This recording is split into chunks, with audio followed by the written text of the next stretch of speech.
கர்த்தருடைய பரிசுத்த நாமத்திற்கு மகிமை உண்டாகட்டும்.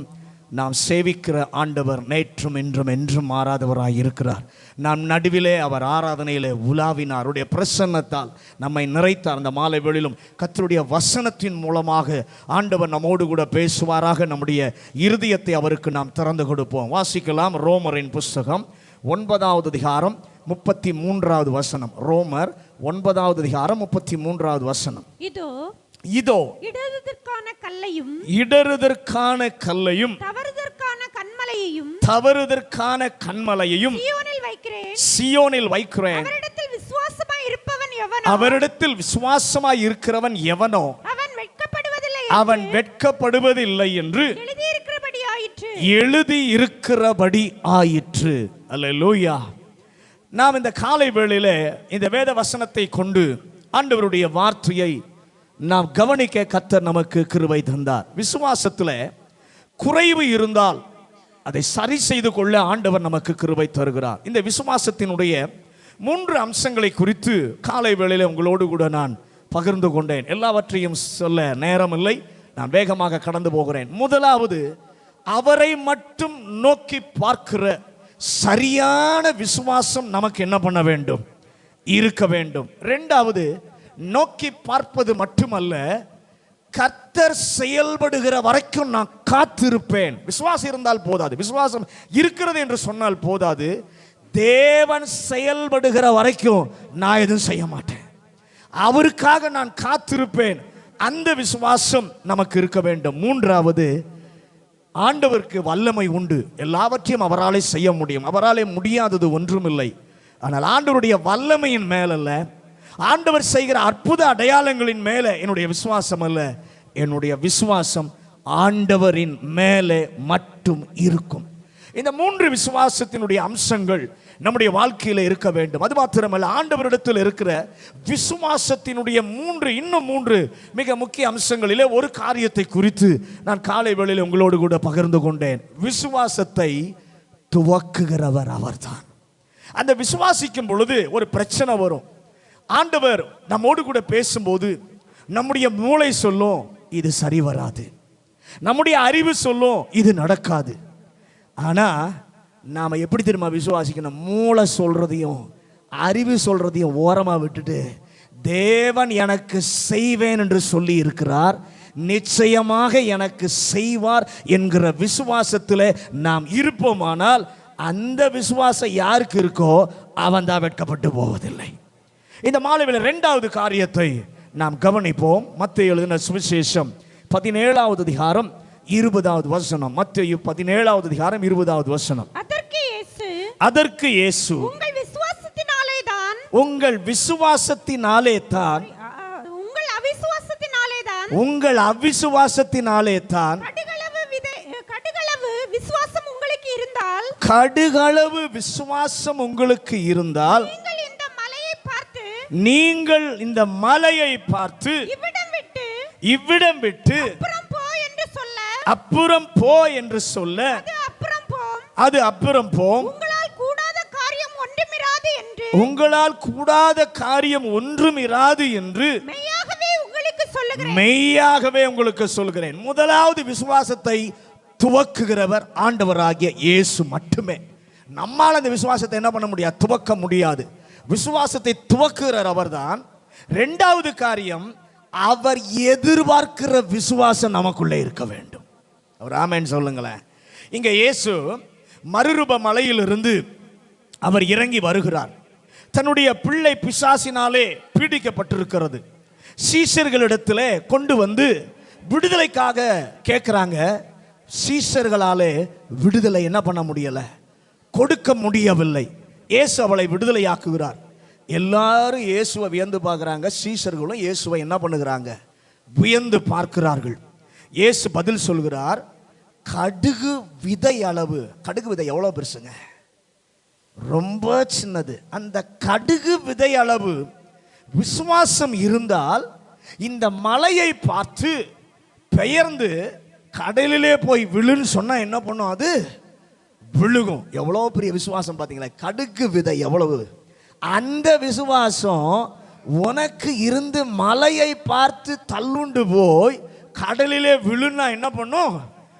விழும். தள்ளுண்டு போனா போகும்னு சொன்னால் அது அப்படியே ஆகும். உங்களாலே கூடாத காரியம் ஒன்றுமிராது என்று சொல்லி வேதம் சொல்லுகிறது. அல்லேலூயா. இது ஆண்டவர் உருவாக்கும் விசுவாசம் அல்ல, உங்கள் சூழ்நிலைக்கு இது மாறும். பக்கத்தில் பார்த்து சொல்லுங்க, இது ஆண்டவர் கொடுக்கிற விசுவாசம் அல்ல, உங்கள் சூழ்நிலைக்கு என்ன பண்ணும்? மாறும். உங்களுடைய சவால்களுக்கு இந்த விசுவாசம் மாறும்.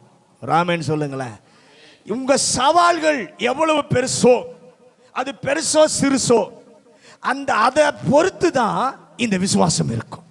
ஆமென் சொல்லுங்களேன். கர்த்தாவே நீர் இதை தாரும் என்று அல்ல, கர்த்தர் ஏற்கனவே அந்த விசுவாசத்தை உங்களுக்குள்ள வச்சிட்டார். எத்தனை பேர் ஆமென் சொல்றீங்க? மலை போன்ற பிரச்சனையாக, கடக்க முடியாத பிரச்சனையாக இருக்கும் அந்த சூழ்நிலையில இந்த விசுவாசத்தை நாம் வெளிப்படுத்த கர்த்தர் எதிர்பார்க்கிறார். அல்லேலூயா, அல்லேலூயா. இந்த விசுவாசத்தை தேவன் யாரிடத்துல எதிர்பார்க்கிறார்னா, அவருடைய பிள்ளையாகிய நம்மிடத்துல தான் இந்த விசுவாசத்தை கர்த்தர் எதிர்பார்க்கிறார். அல்லேலூயா. அது துவங்கும் விசுவாசம் உண்டு, அவர் எதிர்பார்க்கிற விசுவாசம் உண்டு. பக்கத்தில் கையை கொடுத்து சொல்லுங்க, அவர் துவக்குகிற விசுவாசமும் உண்டு, அவர் எதிர்பார்க்கிற விசுவாசமும் உண்டு. இங்கே கர்த்தருடைய வார்த்தையை கேட்கும் போது கர்த்தர் உங்களுடைய உள்ளத்திலே அந்த விசுவாசம் வளர ஏற்ற தீர்மானத்தை நீங்கள் செய்ய இந்த மாலை வேளையிலே கர்த்தர் கிருபை தருவாராக. அல்லேலூயா. ஆண்டவருடன் தேவைக்காக மனிதர்கள் வந்தபோது நான் தந்த விசுவாசத்தின்படி உனக்கு ஆக கடவுது என்று சொல்லி சொன்னாரா? இல்லை. வேத வசனத்தை நீங்கள் வாசித்து பார்க்கும் பொழுது உன்னுடைய விசுவாசத்தின்படி உனக்கு ஆக கடவுது என்று சொல்லித்தான் அவர் சொன்னார். அல்லேலூயா, அல்லேலூயா. இந்த விசுவாசம் எதற்கு? நம்மை சந்திக்கிறதான சூழ்நிலையில, நாம் சந்திக்கிறதான பிரச்சனைக்கு, நாம் சந்திக்கிறதான சவால்களுக்கு சந்திப்பதற்கு தேவையான பதிலை பெற இந்த விசுவாசம் தேவை. அல்லேலூயா, அல்லேலூயா.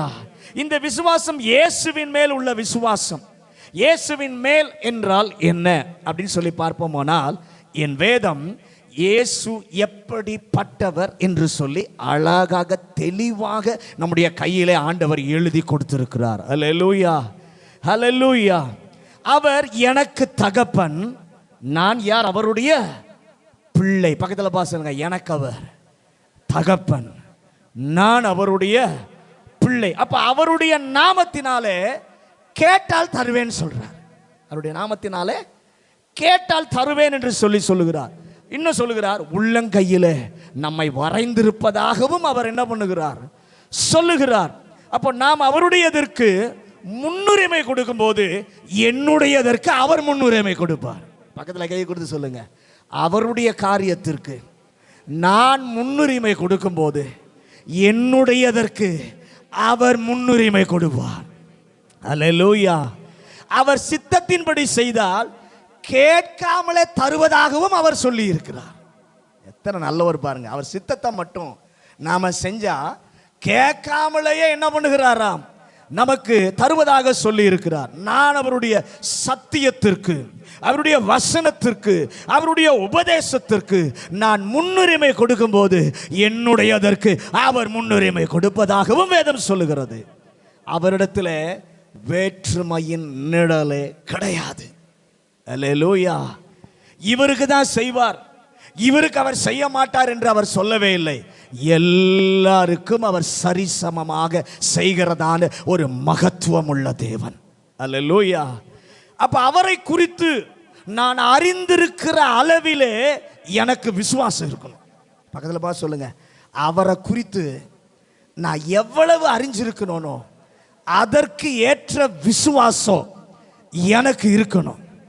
அவர் வல்லமைக்காக அல்ல, அவர் தருகிறதான பதிலுக்காக அல்ல, அவர் எப்படிப்பட்டவராய் இருக்கிறாரோ அதற்காக நான் அவரை விசுவாசிக்கிறேன். அல்லேலூயா, அல்லேலூயா. இன்று பலருடைய விசுவாசத்தை இந்த மாலை வேளையிலே ஆண்டவர் சரிபடுத்த விரும்புகிறார். இன்றைக்கு நாம் அவருடைய வல்லமை மேல நிறைய பேர் அதனால விசுவாசம் வைக்கிறோம், அற்புதத்தை செய்யறதுனால விசுவாசம் வைக்கிறோம். கர்த்தர் எதிர்பார்க்கிறது என்ன தெரியுமா? என்னுடைய வல்லமையின் மேல அல்ல, நான் உனக்கு செய்கிறதான அற்புத அடையாளங்களின் மேல அல்ல, என் மேலே நீ விசுவாசமாய் இருக்க வேண்டும். நான் எப்படிப்பட்டவராய் இருக்கிறேன் என்பதை நீ அறிந்து அதற்கேற்ற விசுவாசம் உனக்குள்ளே வளர வேண்டும். அல்லேலூயா. ஆண்டவரே, வெட்கமடையாமல் இருப்பதற்கு சரியான விசுவாசமாய் இருக்க இந்த மாலை வேளையிலே கர்த்தர் எனக்கு உதவி செய்வீராக. இந்த விசுவாசம் நம்முடைய வாழ்க்கையில குறைந்து போனதினாலே சில நேரத்தில் சீசரை பார்த்து ஆண்டவர் சொல்லுகிறார், பேதுருவை பார்த்து சொல்லுகிறார், அற்ப விசுவாசியே, அற்ப விசுவாசியே. ஏன் சொன்னாரு? விசுவாசம் குறைஞ்சு போச்சு. குறைஞ்சு போன போது என்ன சொல்றாரு? அற்ப. இன்னைக்கு உங்களை பார்த்து நான் சொன்ன வச்சுக்கிறேன், என்ன சொல்லுவீங்க? அற்ப விசுவாசின்னு சொன்னா என்ன பாஸ்டர் எல்லாரும் முன்னாடி என்ன இப்படி சொல்லிட்டாரே அப்படின்னு நினைப்போம். ஆனால் எல்லாரும் முன்னாடி தான் பேதுருவை பார்த்து அற்ப விசுவாசியே, இந்த நாளிலே நீர் எதிர்பார்க்கும் விசுவாசம் என்னிலே இருக்க முடிய கிருபை எனக்கு தாரும் ஆண்டவரே. ஆதியாகமம் புஸ்தகம் 22வது அதிகாரம் 5வது வசனத்தையும் 8வது வசனத்தையும் வாசிங்க. ஆதியாகமம் 22வது அதிகாரம் 5வது வசனம் 8வது வசனம். அப்பொழுது ஆபிரகாம் தன் வேலைக்காரரை நோக்கி நீங்கள் கழுதையை நிறுத்தி இங்கே காத்திருங்கள், நானும் பிள்ளையாண்டானும் அவ்விடம் மட்டும் போய் தொழுது கொண்டு உங்களிடத்திற்கு திரும்ப வருவோம் என்றான். அதற்கு ஆபிரகாம், என் மகனே, தேவன் நமக்கு தகன பலிக்கான ஆட்டுக்குட்டியை பார்த்து கொள்வார் என்றான். அப்பொழுது இருவரும் கூடி போனார்கள். வேலைக்காரரிடம் ஆபிரகாம் சொல்லுகிறார், நீங்கள் என்ன பண்ணுங்க, இங்கே இருங்கள், நானும் பிள்ளையானும் ஆண்டவரை தொழுது விட்டு இங்கே உங்களிடத்திற்கு நாங்கள் என்ன பண்ணுவோம், திரும்பி வருவோம் என்று சொல்லும்போது ஆபிரகாமுக்கு நன்றாக தெரியும், ஈசாக்கை பலி செலுத்த தான் நான் போகிறேன். உண்மையிலே சொல்ல வேண்டுமானால் திரும்பி வரணும்னா நான் மட்டும்தான் வரணும். ஏன்னா யார ஈசாக்கை என்ன பண்ண போகிறேன், பலி செலுத்த போகிறேன். உண்மையா திரும்பி வரணும்னா நான் தான் வரணும். ஆனாலும் சொல்கிறார், நாங்கள் திரும்பி வருவோம். 8வது வசனத்திற்கு நீங்கள் வரும் பொழுது மகன் கேட்கிறான் அப்பாவின் இடத்துல, அப்பா, நெருப்பு இருக்கிறது, விறகு இருக்கிறது, கத்தி இருக்கிறது, பலிக்கான பலிமிருகம் எங்கப்பா என்று சொல்லி கேட்கும் பொழுது அப்பொழுதும் ஆபிரகாமுக்கு நன்றாக தெரியும். என்ன தெரியும்? நீ தான்ப்பா அந்த ஆடு, உன்னைத்தான் நான் என்ன பண்ண போகிறேன், பலி செலுத்த போகிறேன் என்று சொல்லி தெரிந்தாலும் அவர் சொல்லுகிறார், தேவன் அதை பார்த்து கொள்வார். அல்லேலூயா, அல்லேலூயா.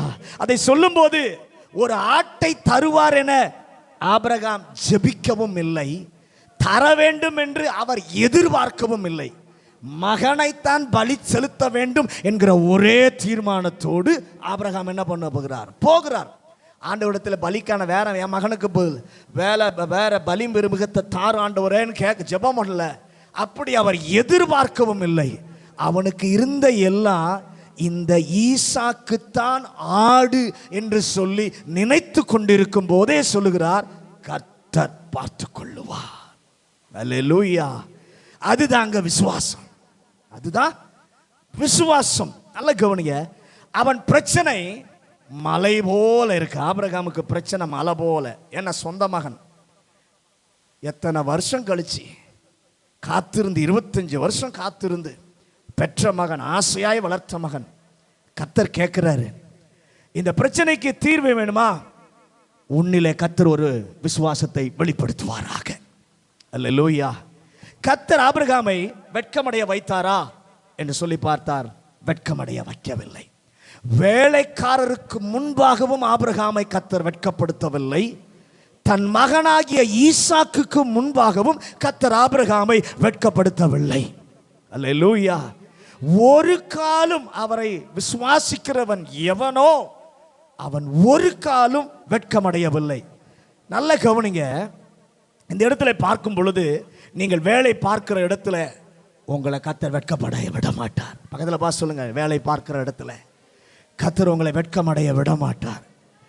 வேலைக்காரரிடம் சொல்லும் போதும், திரும்பி வருவோம் என்று சொல்லும் போதும், மகனிடம் கர்த்தர் பார்த்து கொள்ளுவார் என்று சொன்ன போதும் ஆபிரகாம் மனதில் என்ன ஓடிக்கொண்டிருந்தது தெரியுமா?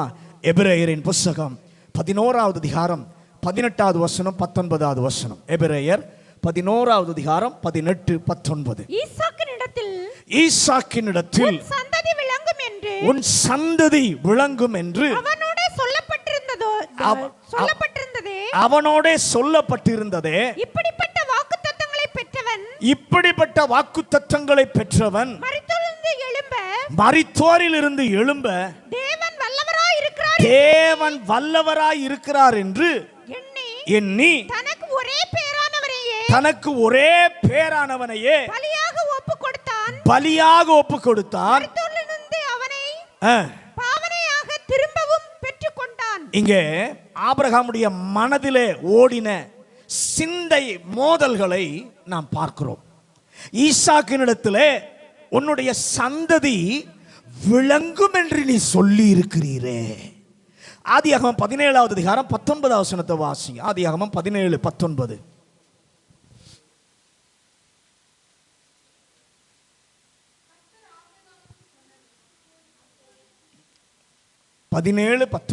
ஆதியாகமம்.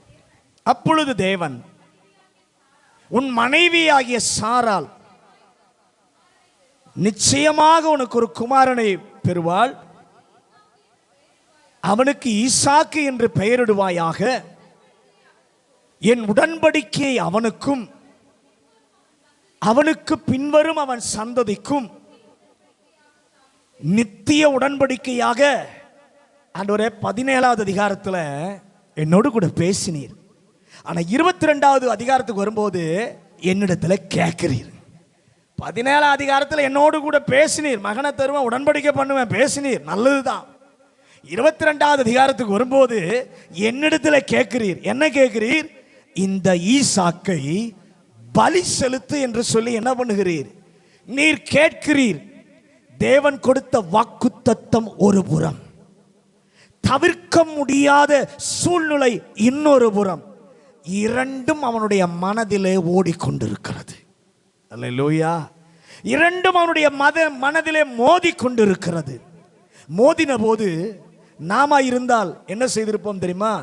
ஆண்டவன் நமக்கு கொடுத்த வாக்குத்தத்தமே நமக்கு மறந்து போயிருக்கும்.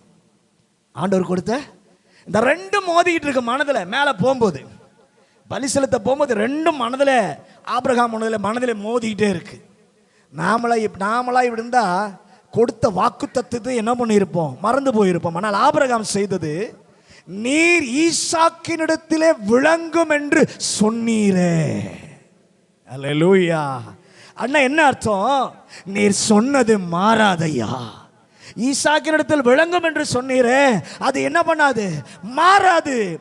ஈசாக்கை கொடு என்றால் நான் கொடுத்துத்தான் ஆக வேண்டும். அல்லேலூயா. வேறு எதையும் அதற்கு ஈடாக பதிலாக நான் என்ன பண்ணக்கூடாது? கொடுக்க கூடாது. ஈசாக்கை கொடுன்னா ஈசாக்கத்தான் நான் என்ன பண்ணணும்? கொடுக்கணும். ரெண்டையும் எப்படி சரிப்படுத்துவது? மனது சொன்னது, நீர் சொன்ன வார்த்தையை நான் நம்புகிறேன். நீர் சொன்ன வார்த்தையை நான் என்ன பண்ணுகிறேன்?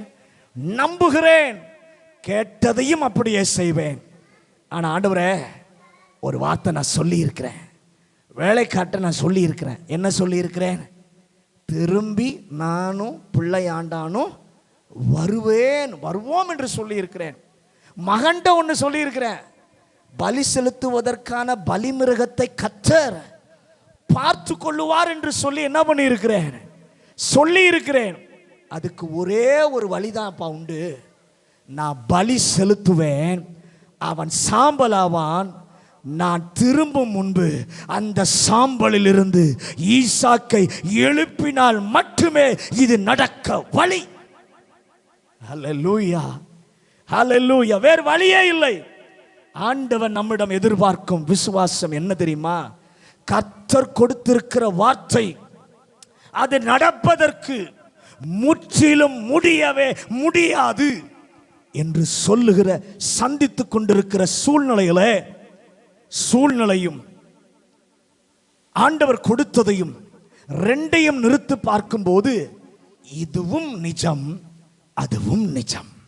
ஆண்டவர் கொடுத்த வாக்குத்தத்தமும் உண்மை. ஆனால் சூழ்நிலையை பார்க்கும்போது நடக்காது என்கிற ஒரு நிலை. ரெண்டும் நிஜம். இந்த ரெண்டு நிஜத்திலே உண்மையான நிஜம் நிறைவேற வேண்டும் என்றால் அதற்கு நீர் ஒரு உயிர்த்தெழுதலின் அற்புதத்தை செய்ய வேண்டும். நம்ப முடியாத ஒரு அற்புதத்தை நீர் என்ன பண்ண வேண்டும்? செய்ய வேண்டும். இயற்கைக்கு மேலான ஒரு அற்புதத்தை நீர் என்ன பண்ண வேண்டும்? செய்ய வேண்டும். எல்லா கர்த்தருடைய பிள்ளையினுடைய வாழ்க்கையிலும், தனிப்பட்ட வாழ்க்கையில் கர்த்தர் நம்மை பரீட்சிப்பார். பக்கத்தில் பார்த்து சொல்லுங்க, ஒவ்வொரு கர்த்தருடைய பிள்ளையின் வாழ்க்கையிலும் கர்த்தர் நம்மை பரீட்சித்து பார்ப்பார். பரீட்சிக்க வேளையிலே இந்த ஆபிரகாமுக்கு உள்ளே இருந்த விசுவாசம் நமக்குள்ளே இருக்க வேண்டும். ஆண்டவர் எதிர்பார்த்த விசுவாசம் ஆபிரகாமுக்கு உள்ளே இருந்தது. ஆமென் சொல்லுங்களேன். ஹல்லேலூயா, ஹல்லேலூயா. பரீட்சிக்க வேளையிலே இது போன்ற விசுவாசம் வெளிப்படுகிறதா இல்லையா என்று ஒரு வாய்ப்பை கொடுத்து கர்த்தர் எதிர்பார்க்கிறார். வாய்ப்பு இல்லாமல் இந்த விசுவாசத்தை வெளிப்படுத்த முடியாது. கர்த்தரே ஒரு வாய்ப்பை என்ன பண்ணுகிறார்?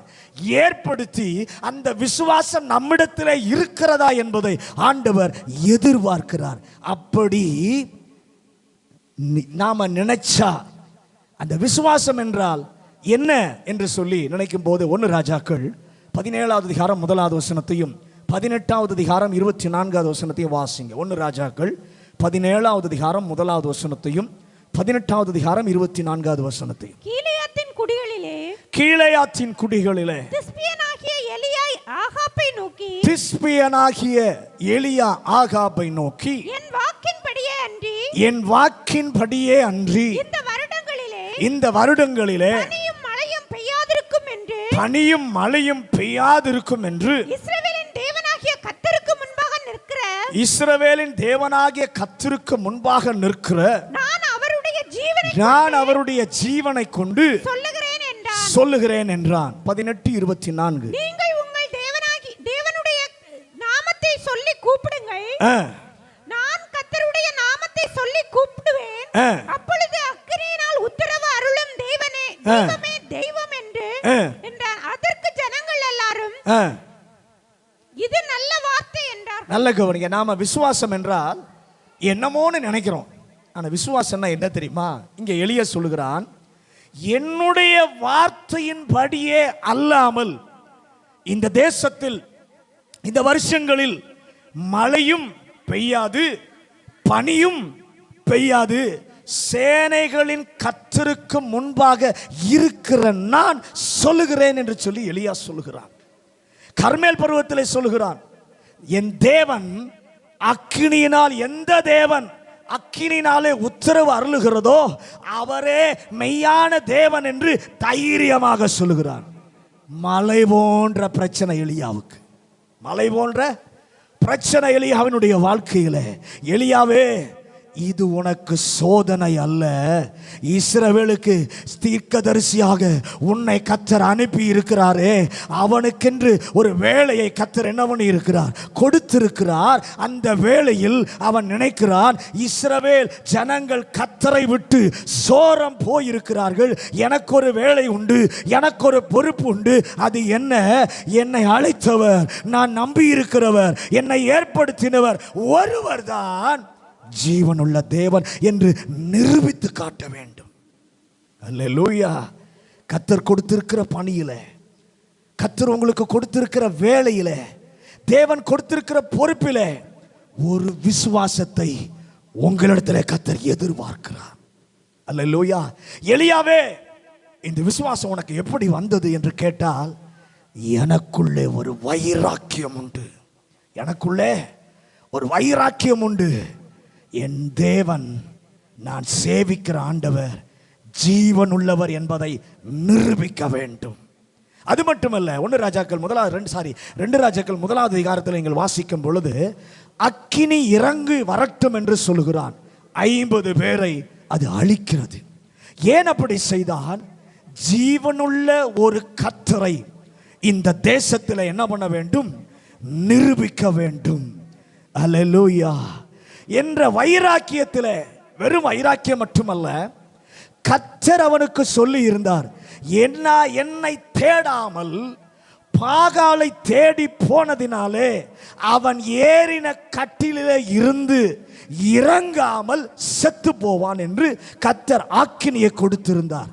எலியாவை கேளுங்கள், உன்னுடைய விசுவாசம் எப்படி என்று சொல்லி கேட்டால், என் விசுவாசம் கர்த்தருடைய வசன எல்லைக்குள் இருக்கிறது. அல்லேலூயா, அல்லேலூயா. கர்த்தருடைய பிள்ளையே, கர்த்தர் எதிர்பார்க்கிற ஒரு விசுவாசம் உண்டு. கர்த்தர் வெளிப்படுத்தின அவரிடத்தில் நீங்கள் கேட்ட வசன எல்லைக்குள் விசுவாசத்தோடு துணிச்சலோடு வெளிப்படுத்த கர்த்தர் எதிர்பார்க்கிறார். அல்லேலூயா. மலையை நிறுத்த அவராலே முடியும், அக்கினியை இறக்க அவராலே முடியும். இப்படி ஒரு விசுவாசம் வரட்டுத்தனமாயிராமல் சரியாக வெளிப்படும் போது என்ன நடக்கும்? 1 ராஜாக்கள் 17வது அதிகாரம் 24வது வசனம். 1 ராஜாக்கள் 17வது அதிகாரம் 24வது வசனம். அப்பொழுது அந்த ஸ்திரீ எலியாவை நோக்கி நீ தேவனுடைய மனுஷன் என்றும் உம்முடைய வாயிலிருந்து பிறக்கும் கர்த்தரின் வார்த்தை உண்மை என்றும் இதனால் இப்பொழுது வாழ்க்கையிலே பணித்தளத்தில் இந்த ஆண்டவரை நிரூபிப்பதற்கு வைராக்கியத்தோடு நீர் இதை செய்தாக வேண்டும் என்று கர்த்தருடைய பிள்ளை விசுவாசித்து கேட்டால், வேதவசனம் சொல்லுகிறது, உங்களை பார்க்கிற மற்றவர்கள் சொல்லுவார்கள், கர்த்தரை உங்களிடம் உண்டு என்று பிறரை சொல்ல வைக்கும் இந்த விசுவாசம் நமக்கு தேவை. நம்மளை பார்க்கவங்க மற்றவங்க சொல்லணும், உங்களோடு கூட கர்த்தர் இருக்கிறார். அல்லேலூயா. அந்த சவாலுக்கு ஏற்ற விசுவாசத்தை நான் வெளிப்படுத்த ஆண்டவர் எதிர்பார்க்கிறார். பக்கத்தில் கை கொடுத்து சொல்லுங்க, நம்முடைய சவாலுக்கு ஏற்ற விசுவாசத்தை நாம் வெளிப்படுத்த கர்த்தர் எதிர்பார்க்கிறார். நீர் எதிர்பார்க்கும் விசுவாசம் உள்ளவன் எவனோ அவன் ஒரு காலும் வெட்கப்பட்டு போவது இல்லை. அல்லேலூயா. எலியாவை தேவன் ஏன் வெட்கப்படுத்தவில்லை? ஆபிரகாமை ஏன் தேவன் வெட்கப்படுத்தவில்லை? சிலருடைய வாழ்க்கையில பரீட்சையாக இருக்கும், சிலருக்கு சில வேளையிலே கர்த்தரை நிரூபிக்க வேண்டும் என்கிற வைராக்கியமாக இருக்கும். 2 ராஜாக்கள் 5வது அதிகாரம் 3வது வசனம். 2 ராஜாக்கள் 5வது அதிகாரம் 3வது வசனம். அவள் தன் நாச்சியாரை பார்த்து என் ஆண்டவன் சமாரியாவில் இருக்கிற தீர்க்கதரிசியினிடத்தில் போவாரானால் நலமாயிருக்கும், அவர் இவருடைய குஷ்டரோகத்தை நீக்கி விடுவார். வீட்டு வேலை செய்கிற ஒரு இஸ்ரவேல் பெண் எஜமானுக்கு மருந்துகளினாலே சுகம் கொடுக்க முடியாத தொழுநோய், மருத்துவத்தினாலே விடுதலை கொடுக்க முடியாத தொழுநோய். அப்போது தன்னுடைய எஜமாட்டியிடம் அந்த வீட்டு வேலைக்கார பெண் சொல்லுகிறாள், என் ஆண்டவர் சமாரியாவில் இருக்கிற தீர்க்கதரிசியிடத்தில் போவாரானால் அவர் இந்த வியாதியை நீக்கி விடுவார். அவளுக்கு வந்த சோதனை அல்ல அது, தேவனை நிரூபிக்க வேண்டும் என்ற வந்த சுமையும் அல்ல. ஆனால் என்ன இது என்று சொல்லி பார்க்கும் பொழுது, நம்பி இருந்த ஆண்டவர் எங்களுக்கு மட்டுமல்ல எல்லாருக்கும் செய்யக்கூடியவர் என்று விளங்க பண்ண சொல்லுவதற்கு, புரிய வைப்பதற்கு ஒரு வாய்ப்பு கிடைத்ததாலே அந்த வாய்ப்பை பயன்படுத்த வேண்டும் என்று நினைத்த அந்த சின்ன பெண் விசுவாசத்தை கர்த்தர் அறிந்து, கர்த்தர் அவளையும் வெட்கப்படுத்தவில்லை, நாகமானையும் கர்த்தர் வெட்கப்படுத்தவில்லை. அல்லேலூயா. எங்களுக்கு மட்டும் சுகம் கொடுக்கிறவர் அல்ல, எல்லாருக்கும் சுகம் கொடுக்கிறவர் என்பதை நிரூபிக்க வேண்டிய ஒரு வாய்ப்பு கிடைச்சது. வாய்ப்பு கிடைச்ச உடனே சொல்றா, அங்க போவாரால் சுகமாவார். ஆண்டவர் அவனையும் வெட்கப்படுத்தல. இந்த சின்ன பெண் விசுவாசத்தோடு சொன்னாலே அவளையும் கர்த்தர் என்ன பண்ணவில்லை, வெட்கப்படுத்தவில்லை. ஹல்லேலூயா. சில நேரத்தில் ஆண்டவரே, நாங்கள் இருக்கிற சமுதாயத்தில் நாங்கள் அறிந்திருக்கிற தேவனை குறித்து பிறருக்கு புரியும் நிலையில் சொல்ல ஒரு வாய்ப்பு தருவீர். அந்த வாய்ப்பை பயன்படுத்தி எங்களுடைய விசுவாசத்தை நாங்கள் வெளிப்படுத்தும் போது கர்த்தர் அந்த விசுவாசத்திற்கு பலன் தந்து அப்படியே நீர் மகிமைப்படவும் உம்முடைய பிள்ளை வெட்கப்படாது இருக்கவும் நீர் செய்ய உண்மை உள்ளவராய் இருக்கிறதற்காக உமக்கு ஸ்தோத்திரம். 2 தீமோத்தேயு 11வது அதிகாரம் 12வது வசனம். 1:12. 2 தீமோத்தேயு 1:12. அது நிமித்தம் நான் இந்த பாடுகளையும் அனுபவிக்கிறேன். ஆயினும் நான் வெட்கப்படுகிறதில்லை. ஏனென்றால் நான் விசுவாசித்திருக்கிறவர் இன்னார் என்று அறிவேன். நான் அவரிடத்தில் ஒப்பு கொடுத்ததை அவர் அந்நாள் வரைக்கும் காத்துக்கொள்ள வல்லவராயிருக்கிறார். பவுல் வெளிப்படுத்துகிற விசுவாசம் எப்படி? 16வது வசனத்திலே சொல்லுகிறார், என் விலங்கை குறித்து நான் வெட்கப்படுவதில்லை. இது புரிந்து கொள்ள கொஞ்சம் கஷ்டம். இந்த விசுவாசம் எப்படி? கர்த்தரால் முடியும், கர்த்தர் அதை நிறைவேற்றுவார், எல்லாருக்கும் செய்வார் என்று நம்புவது மட்டுமல்ல, என்னுடைய வாழ்க்கையிலே நான் சொல்லும் அந்த நேரத்தில் என்ன எதிர்மறைகள் எல்லாம் இருக்கிறதோ அந்த எதிர்மறையை பார்க்காமல் அதற்குள்ளும் அது மறைந்திருக்கிற நேர்மையான ஒன்றை கர்த்தர் வைத்திருக்கிறார் என்று பார்க்கும் கண்கள் இருக்க கர்த்தர் கிருபை தருவீராக. விலங்கு இருந்தது. ஆனால் பவுல் சொல்லுகிறார் பிலிப்பியர் 1வது அதிகாரத்தில், இந்த விலங்கு அநேகருடைய விசுவாசத்தை தூண்டி விட்டிருக்கிறது. பவுலால் போக முடியாது, ஆகவே நாம் போக வேண்டும் என்று ஒரு ஆள் போக வேண்டிய இடத்துல ஒரு 1000 போக கர்த்தர் எழுப்பி விட்டிருக்கிறார். அல்லேலூயா. நீர் எதிர்பார்க்கும் விசுவாசம் எப்படிப்பட்டது? இயேசுவால் முடியும், இயேசு செய்வார், நிச்சயம் செய்வார் என்று சொல்லிக் கொண்டிருப்பது மட்டுமல்ல, சொல்லும்போது என்னை சுற்றிலும் எல்லாம் எதிர்மறையாக இருந்தாலும் எதிர்மறையை பார்த்து சோர்ந்து போவதற்குள் இதிலும் ஆண்டவர் நேர்முகமான ஒரு நன்மையை வைத்திருக்கிறார்.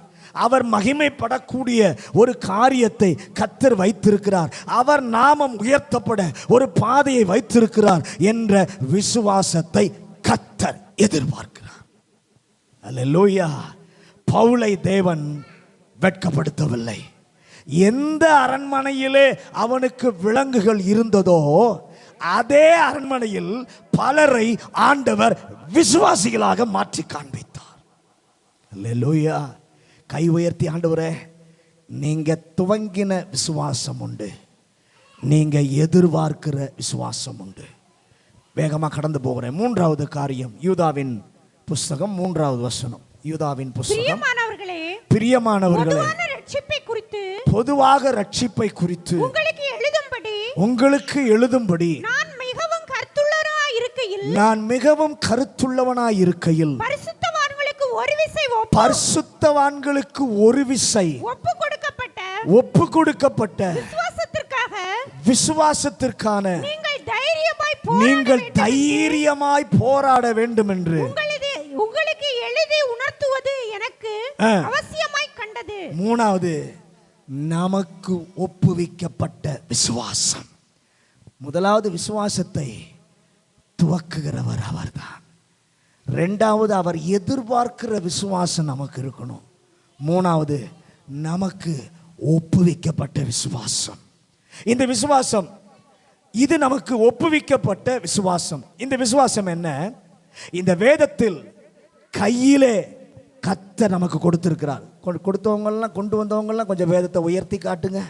இந்த வேதத்தை கர்த்தர் என் கையிலே கொடுத்திருக்கிறார். இந்த வேத வசனத்தில் ஆண்டவர் எதிர்பார்க்கிற விசுவாசம் எப்படி? எல்லாம் வளர வேண்டும், எப்படியெல்லாம் சுத்தமாக வேண்டும், எப்படியெல்லாம் பெருக வேண்டும், எப்படியெல்லாம் வலுப்பெற வேண்டும் என்று உபதேசங்களாக கர்த்தர் வகையறுத்து நம்முடைய கையில் என்ன பண்ணி இருக்கிறார்?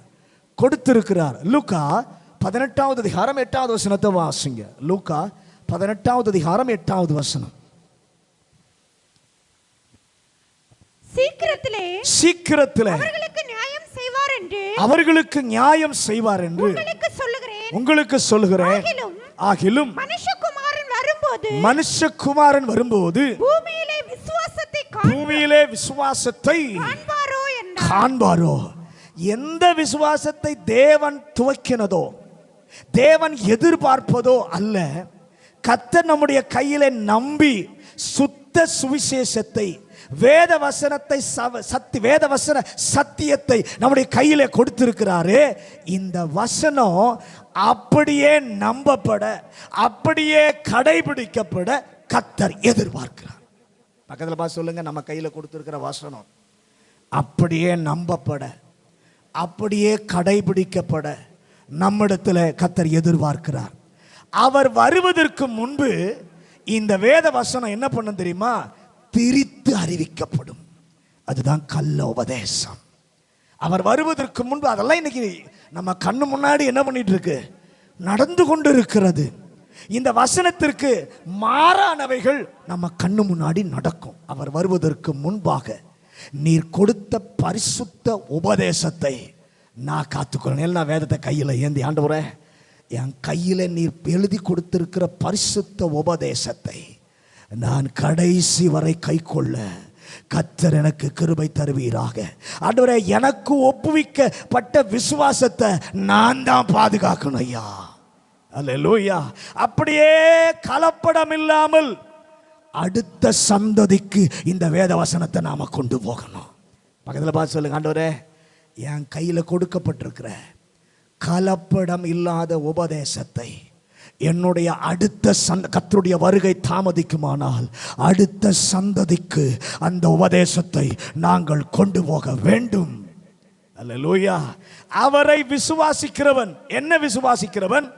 நீர் துவக்கும் விசுவாசம், நீர் எதிர்பார்க்கும் விசுவாசம், நீர் ஒப்புவித்த விசுவாசம், இந்த மூணும் யார் பற்றி கொண்டு அவர் மேலே நம்பிக்கையா இருக்கிறார்களோ அவர்கள் எந்த கட்டத்தில் இருந்தாலும் ஒருபோதும் அவங்க வெட்கப்பட்டு போக மாட்டாங்க. ஹல்லேலூயா, ஹல்லேலூயா.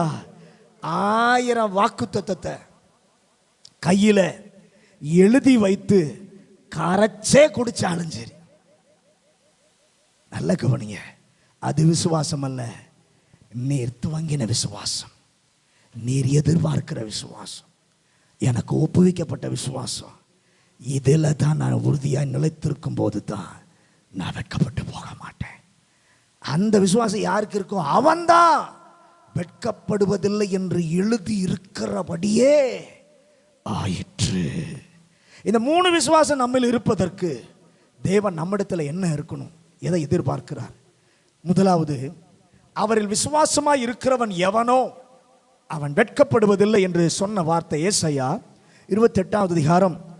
கொஞ்சம் வேகமாக வாசிங்க, 3 வசனம் சொல்லுகிறேன். ஏசாயா 28:16, இன்னொருத்தர் ரோமர் 6வது அதிகாரம் 33வது வசனம், இன்னொருவர் 1 பேதுரு 2வது அதிகாரம் 5வது வசனத்தை வாசிங்க.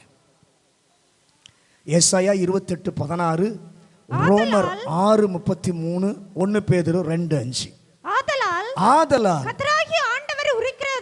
கர்த்தராகிய ஆண்டவர் உரைக்கிறதாவது, இதோ அஸ்திபாரமாகிய ஒரு கல்லை நான் சீயோனிலே வைக்கிறேன், அது பரீட்சிக்கப்பட்டதும் விலையேற பெற்றதும் திட அஸ்திபாரமுமான மூளை கல்லாயிருக்கும். விசுவாசிக்கிறவன் பதறான். ரோமர் 6:33, 23 வாசிங்க. பாவத்தின் சம்பளம் மரணம், பாவத்தின் சம்பளம் மரணம், தேவனுடைய கிருபை வரமோ, தேவனுடைய கிருபை வரமோ நம்முடைய கர்த்தராகிய இயேசு கிறிஸ்துவினால் உண்டான. சரி, ரோமர் 9:33 வாசிங்க. இதோ இடறுதற்கான கல்லையும் இதோ இடறுதற்கான கல்லையும் தவறுதற்கான கன்மலையையும் சீயோனில் வைக்கிறேன். சீயோனில் வைக்கிறேன். அவரிடத்தில் விசுவாசமாய் இருக்கிறவன் எவனோ அவன் வெட்கப்படுவதில்லை. இந்த 1 பேதுரு 2:5 வாசிங்க. ஜீவனுள்ள கற்களை போல ஆவிக்கேற்ற மாளிகையாகவும் இயேசு கிறிஸ்து மூலமாய்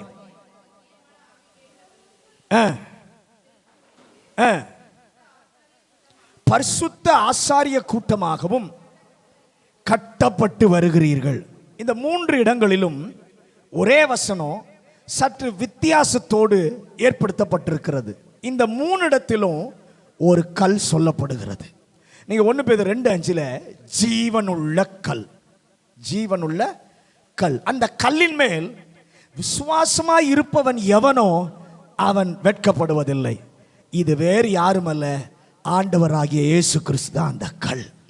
அவர் சொல்லுகிறார், நானே வழியும் சத்தியமும் ஜீவனுமாய் இருக்கிறேன் என்று சொன்ன அந்த ஜீவனுள்ள கல்லாகிய இயேசு.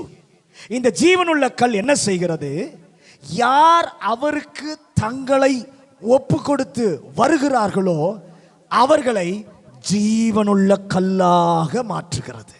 அல்லேலூயா, அல்லேலூயா. அடுத்து உங்களை கொண்டு வந்தது போல உங்களுக்கு சம்பந்தம் இல்லாத இன்னொருவரை கொண்டு வருகிறார். கொண்டு வந்து என்ன செய்கிறார்?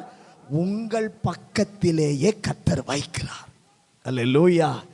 ஏனென்றால் அவர் ஒரு மாளிகையை கட்டுகிறார். அந்த ஜீவனுள்ள கல் என்னை முதலாவது ஜீவன் பெற செய்து எனக்கு பக்கத்தில் இருக்க இயேசுவின் ஜீவன் என் மூலமாக அந்த நபருக்கும் அனுபவமாக்க கர்த்தர் செய்கிறார். என் மூலமாக என் பக்கத்தில் இருப்பவர் பக்தி விருத்தி அடைய செய்கிறார்.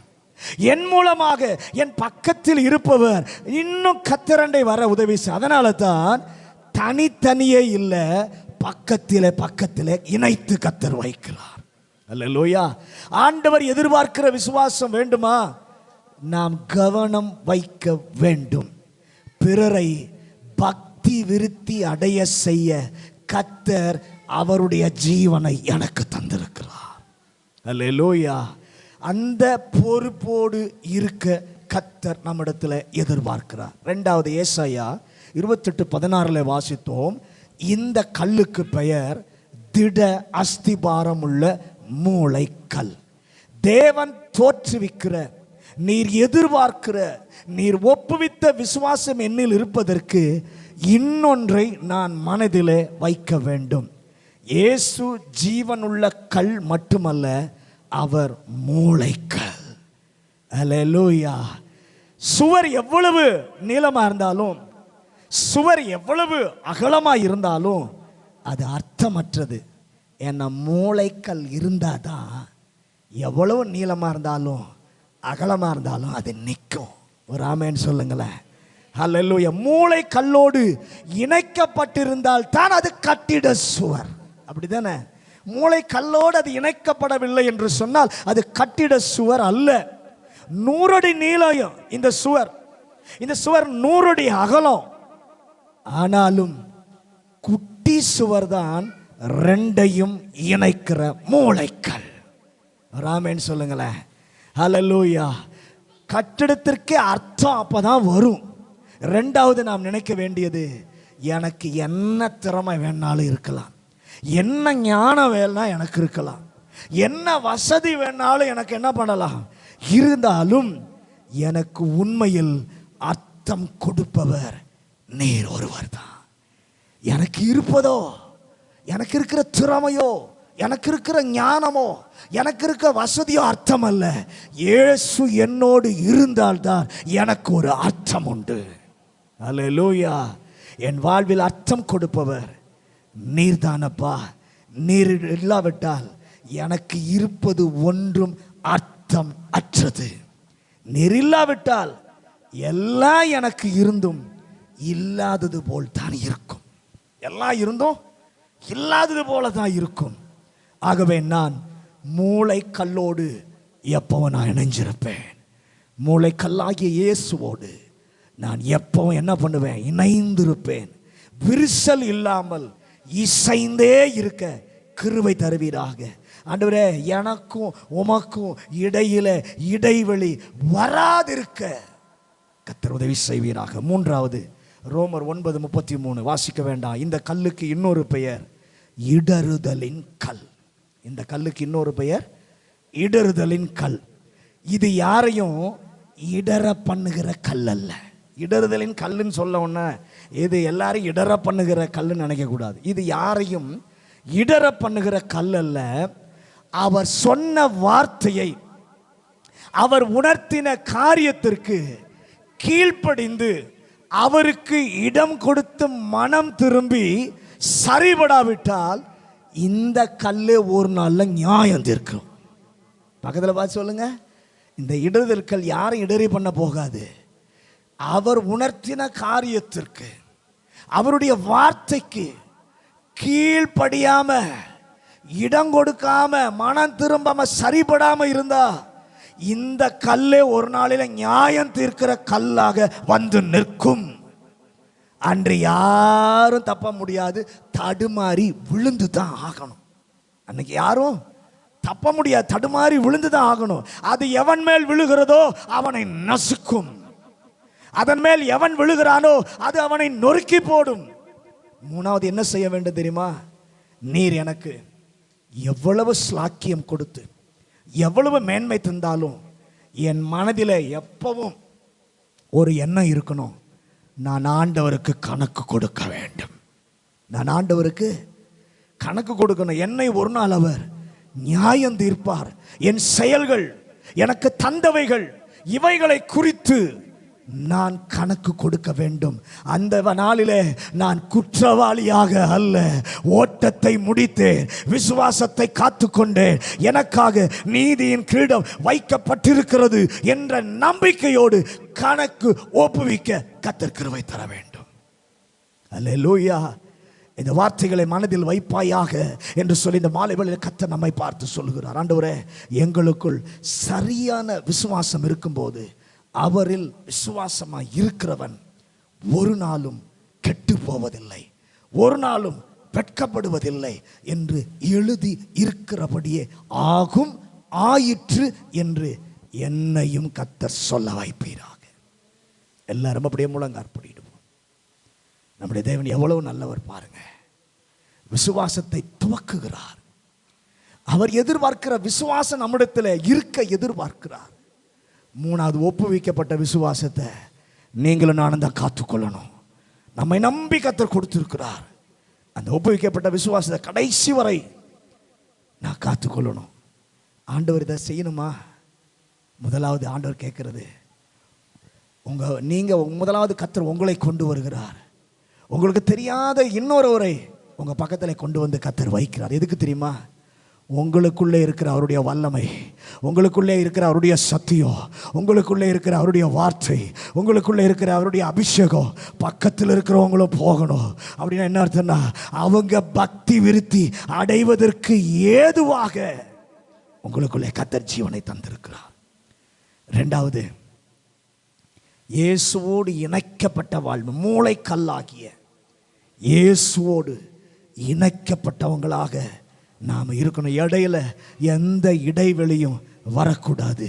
மூன்றாவது, மனதில் ஆண்டவரே, எனக்கு எவ்வளோ நீங்கள் ஸ்லாக்கியம் கொடுத்துருக்கலாம், எனக்கு எவ்வளோ மேன்மைகள் கொடுத்துருக்கலாம், ஆனால் எல்லாம் இருந்தாலும் என் மனதில் எப்பவும் ஒரு எண்ணம் இருக்கணும், நான் தேவனுக்கு முன்பாக கணக்கு கொடுக்க வேண்டும்.